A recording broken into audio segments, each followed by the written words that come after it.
function on a given interval. Can anyone choose an interval for us? And can anyone give us a function? You can choose from the book, you can just make one up.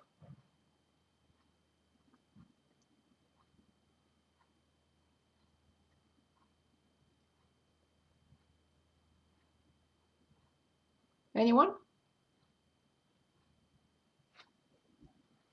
Okay, I'm going to choose 1 over x plus 1. Can anyone give us an interval then?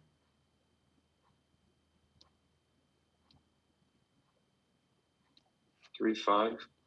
Perfect. Okay, so the average rate on the given interval 3, 5 is what? It's f of 5 minus f of 3 over 5 minus 3. Where does this come from? So let's say we have a function. This is a function f of x. And this is the point a comma f of a. This is a, this is f of a. And this is, of course, b comma f of b. And what will be the average rate of change? Nothing else but the slope of this line. It's called the secant line. Is this too light, or can you read or not? Is it a good color or not a good color? It's a good color. Okay, so it's a secant line. I'm not talking about trigonometry here. What is a secant line? Is a line that crosses the graph of a function in at least 2 points. If I have this function and I graph at a particular point this line, and it touches the graph in only 1 point, that is not a secant line, but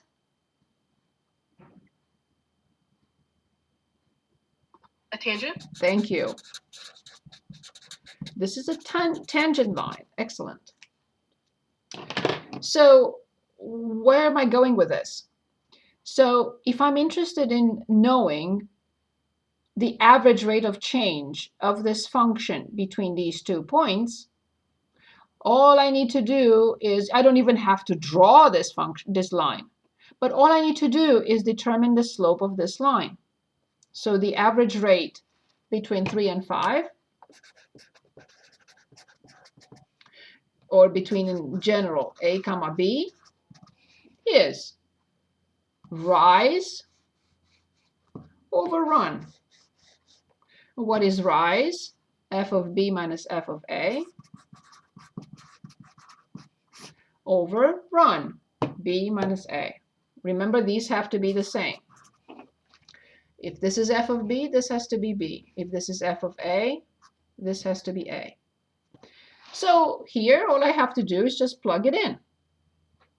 So let's finish it up. I like to do this instead of writing it again, so you know this will follow. Just look for the symbol or the sign, and you know where it continues. F of 5 is 5 plus 1, so 1/6 minus. F of 3 is 1/4 over 5 minus 3, which is 2. So the least common denominator in the numerator. Can anyone give us the least common denominator in the numerator so we can finish this up?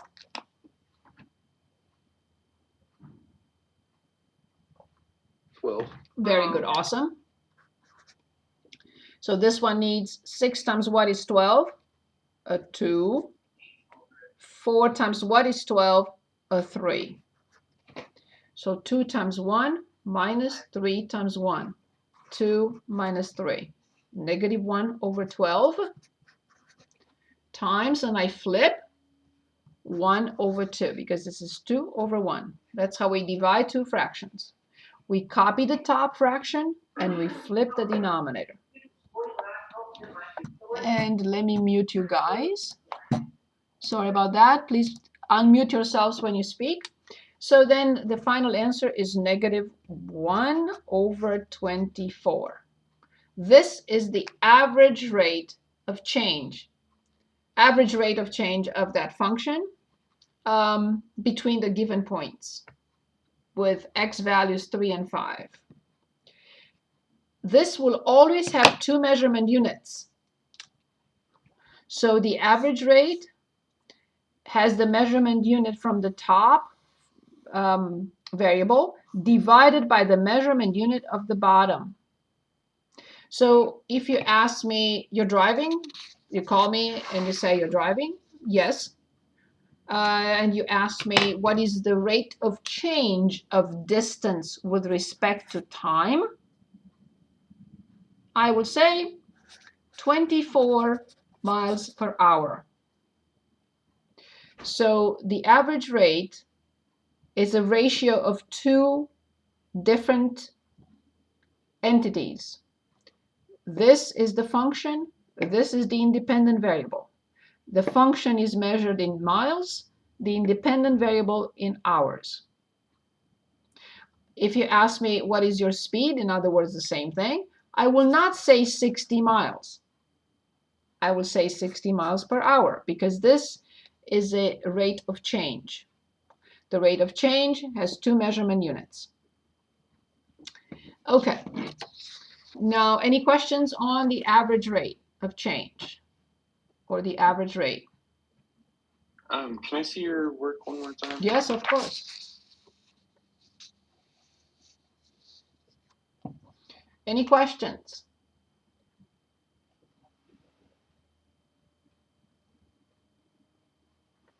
So you're multiplying half because, never mind, sorry, I figured it out in my head. That's good. That's okay. So now the next step is the difference quotient.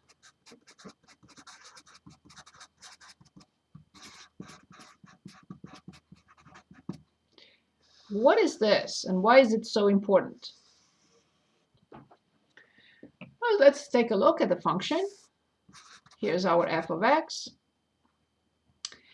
And here's the point, the same 2 points, but they have different coordinates this time, but the same idea, exactly the same. However, this point, we're going to call it P, x, comma, f of x. X, comma, f of x.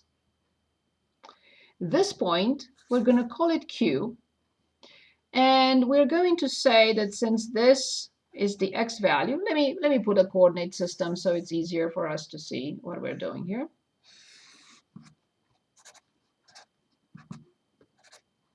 So this is x, and we're going to say that this is very close. How close? H, little bit, tiny bit. And you can say, this is not a tiny bit. Yes, P is here, Q is here, but I'm zooming in so I can explain what I'm doing. So they're not the same point, but Q is really here. But once I'm zooming in so I can show what I'm doing, you understand that P and Q are very close because H is very, very small. Can anyone give us the coordinates of Q? So we identified that this is x and this is f of x. Can anyone give us the coordinates of Q?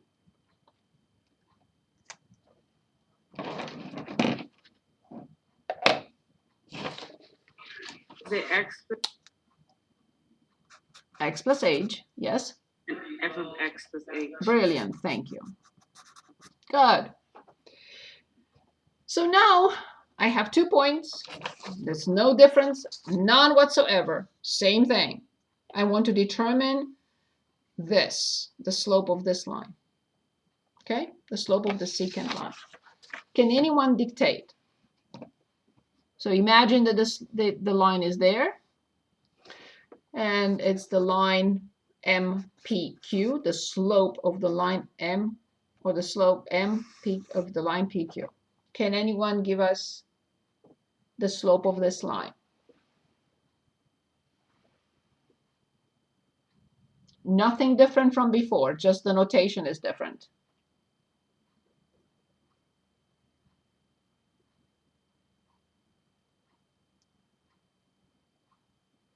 Is it fx plus h minus fx?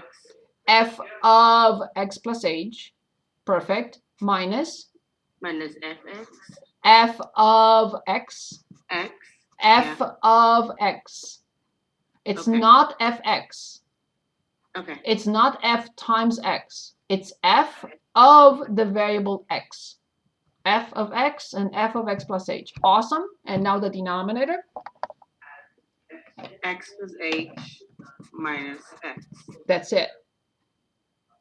Of course, these two go away. So this is the difference quotient. Okay? The difference quotient is, again, f of x plus h minus f of x divided by h. What does it mean? Same thing. The rate of change of the function between these 2 points, it just happens that q is very close to p. And you'll see what happens next. Okay? So these two are the same. It happens that these are not close to each other, but here these are close to each other because h is a tiny, tiny piece. Okay, now I would like you to create a quadratic function. And let's determine and simplify the difference quotient for a quadratic. Or it can be a radical function. It can be a rational function. You choose. Choose any function you want. And let's find the difference quotient for that function.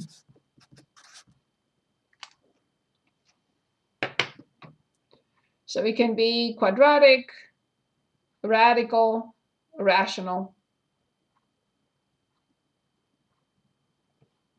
Anyone? 3x plus 2. Let's make Plus it 2. squared. Plus Yeah. 2x minus 3. Perfect. So this is indeed quadratic. And we want to find and simplify the difference quotient. This is our question. This is what we are trying to do. Okay. So I'm going to copy the difference quotient. Moving forward, you have to remember it forever, please. So the difference quotient is f of x plus h minus f of x divided by h. So let's see what we have and what we don't. What we need to work on before we do anything else. I don't need to work on this because I have it. I don't need to work on this because there is nothing I can do to it. So these are done. But I need to work on f of x plus h. Can anyone tell us how we start?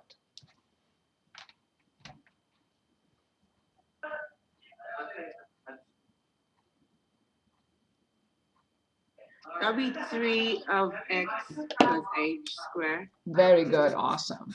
3 times, so this is not the of. Okay, this is the of and this is 3 times. Good, very good. Plus. Plus 2 times x plus h. Excellent, minus 3. Excellent, brilliant, good. Any questions? Okay, can anyone square this for us and tell us the answer?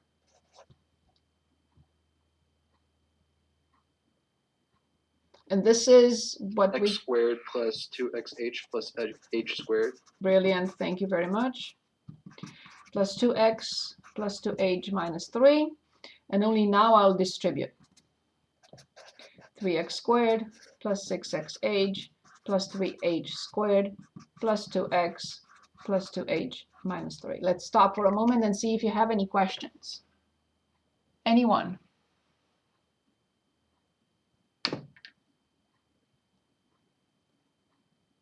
This is far from being finished, right? Now this is all this.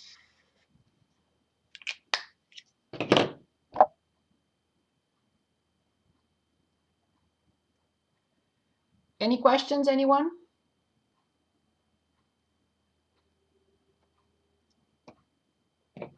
Okay then, so now I'm ready for the difference quotient. Watch me run out of room, I always do. So I have to copy all this and then subtract these three terms. When I subtract three terms, I have to distribute negative here, and this becomes positive. And the denominator is h. So 3x squared plus 6xh plus 3h squared plus 2x plus 2h minus 3 minus 3x squared minus 2x and plus 3. A miracle has happened and I managed to fit it in.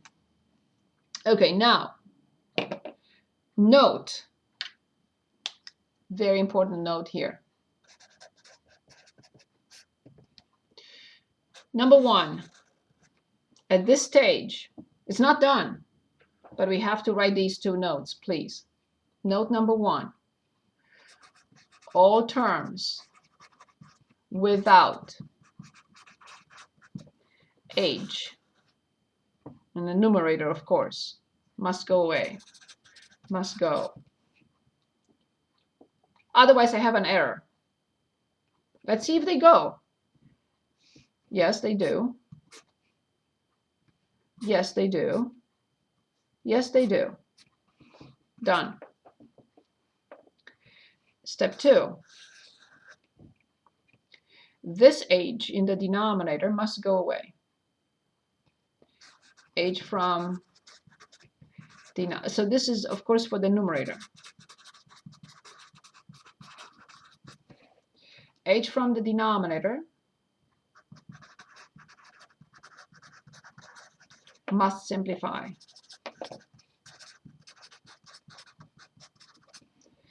If it does not, I have an error and I have to start from scratch. So you know me with my little symbols. So I have a triangle now. That's how lazy people do, because they don't want to copy.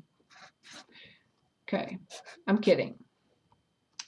Okay, so I have one term, I have the second term, and I have the third term. Nothing else is there, only these three. I notice they all have h in common. I will pull it out.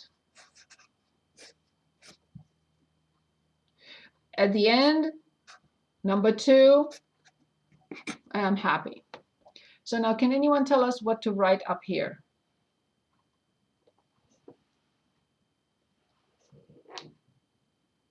Six x plus 3 plus 2.